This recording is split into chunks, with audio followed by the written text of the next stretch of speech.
guys, ay ibabahagi po ng inyong lingkod sa inyong lahat. Disclaimer po sa obserbasyon lamang po natin mga kaibigan, pagka madalas po natin binabalik pagkatapos pihitin ang timer ay yan po ang minsan nangyayari umiigkas na lamang po yan mga kaibigan. At pagka ganoon ay kailangan na pong palitan ang timer na yan mga kaibigan. Nawawala po kasi sa timing at yan ay iigkas na lamang bigla so hayaan po natin na bumalik siya ng kusa mga kaibigan.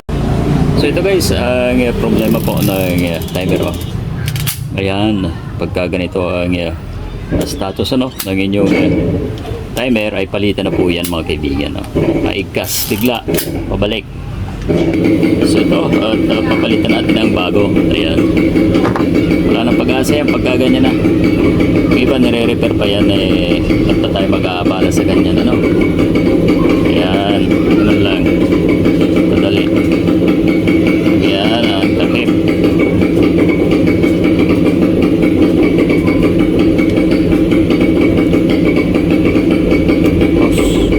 Ayan, hanapin lang po yung linya guys. Tapos yung dalawa kahit magkabaliktaran na po ay po pwede na po yun.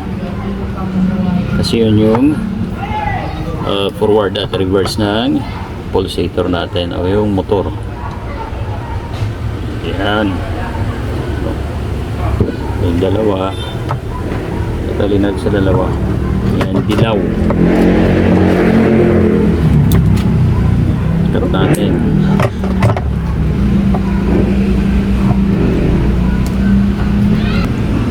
Dugsong nyo na lang kahit walang hina, basta mahigpit. Ayan, ganun guys. Ayan, alright, yun.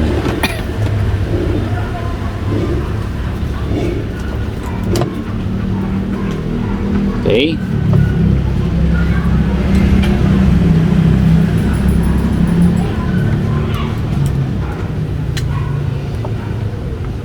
pwedeng baliktaran yung dalawa, wala namang problema yan. Okay,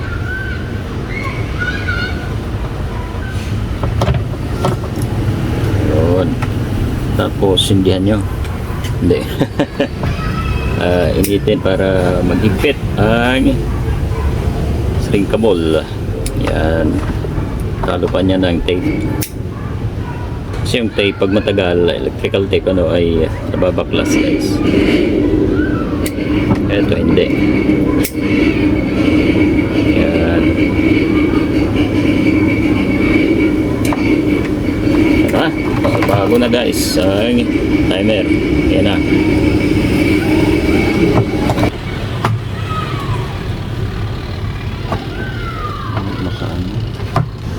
So guys, test na natin ang ginawa natin. Oops. Okay. Yan. Ayan na po ang bagong timer. Ang tagal o yun ito kasi sira na talaga. Bigas bigla yan. Pagka ganoon ay palitan na talaga yan guys. Ayan.